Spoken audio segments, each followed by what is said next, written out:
Hello everyone, welcome back to Math Mood. Today we have an interesting algebra problem with radicals. We have square root of 100 times square root of 200 and times square root of 300, and we need to simplify this and we need to find our answer. How can we do this? Take a look. We all know that square root of 100 is equal to 10. So we can simplify this square root of 100.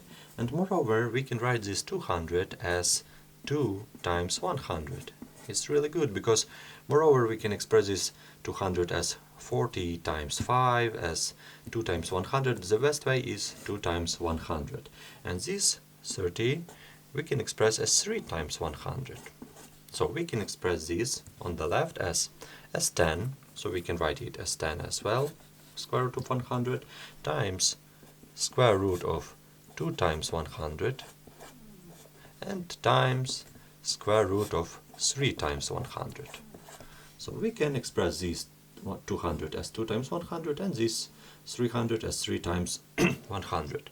What are we going to do next? We need to know the rule. If we have square root of a times b, we can write it as square root of a times square root of b. So if we have a multiplication, if we have a product in our square root, we can write it as, we can separate it as square root of a times square root of b. And let's use this rule in this case and in this case, in these two cases. What we will have?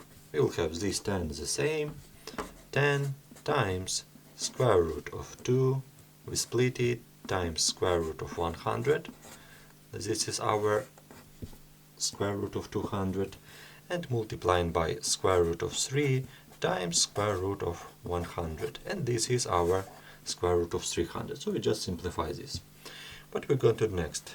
Take a look. We have 10 and we have square root times the same square root. So as a result, if we multiply square root of 100 times square root of 100, we will have only 100. And if you multiply this 100 times 10, we will have 1000. So 1000, and we have square root of 2 and square root of 3. So let's write it times square root of 2 times square root of 3.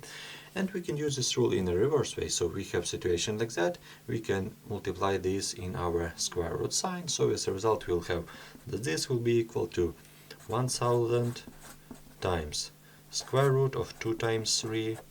And as a result, we'll have 1000 times square root of 6. And this will be our answer. So remember this rule, learn this rule. It's a really good rule. Of course, we can simplify this a little bit faster. We can write it in one square root sign and step by step simplify, but I want to show you this rule. This is really good step-by-step rule. So if you still have any question, write a question in comment, write your suggestion in comment.